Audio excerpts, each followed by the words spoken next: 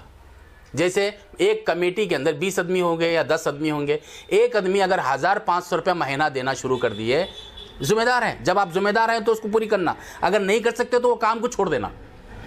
اگر اس کام کو انجام نہیں دے سکتے ہیں تو اس کام کو چھوڑ دینا, دوسرے کے حوالے کر دینا, وہ اپنی پوری ذمہ داری کریں. نہیں میں امام صاحب کی تنخواہ وہ نہیں دے سکتا, وہ نہیں کر سکتا, نہیں ہمارے کو آمدنی کیا ہے, تو آپ ذمہ دار کیوں بنے؟ اگر آمدنی نہیں ہے تو آپ ذمہ دار کیوں بنے؟ جب آپ ذمہ دار بنے ہیں تو ایک آدمی اگر 500 روپے بھی دے تو 5,000 روپے مسجد کو آ جائیں گے. ہر مہینہ 500 روپے کے حساب سے 10 ممبر مل کر اگر مسجد کو دیے تو مہینہ 5,000 روپے آتے. وہ 5,000 روپے جو ہے نا اس میں ڈال کر امام صاحب کی تنخواہ دو. آپ بولیں گے قاضی صاحب بیان تو کر دیے, اب مسجد کو آمدنی کا ہے. میں مسجد کی آمدنی کے ذریعے کے حساب سے بولوں گا, جمعہ کے دن, میں عوام سے مخاطب ہو کر بول رہا ہوں, جمعہ کے دن آج بھی وہ ٹپ ٹپ ٹپ ٹپ جو ڈبوں میں آواز آتی ہے اس کو بند کر دیں, کیونکہ ضروری ہے. آج ہماری فضول خرچی روزانہ 500 سے 600 روپیہ, اور مسجد کے ڈبے کے اندر 2 روپے, 5 روپے, 10 روپے, زیادہ سے زیادہ 5 روپے, 10 روپے, 2 روپے. میں عوام سے مخاطب ہوں, آپ سے اور عوام سے درخواست کرتا ہوں کہ ہم یہ چیزوں کو بند کر دیں, اور ہم یہ دل میں ٹھان لیں کہ ہم اس جمعہ سے, یہ آنے والے جمعہ سے, ہم ہر جمعہ ہم مسجد کے ڈبے کے اندر 100 روپے کی نوٹ ڈالیں گے. مسجد امام اور مؤذن صاحب کی تنخواہ جس دن بڑھیں گی, امام صاحب کوئی کام نہیں کریں گے. امام صاحب کو خواہش نہیں ہے مولانا, امام صاحب کو کام کرنے کی کوئی خواہش نہیں ہے.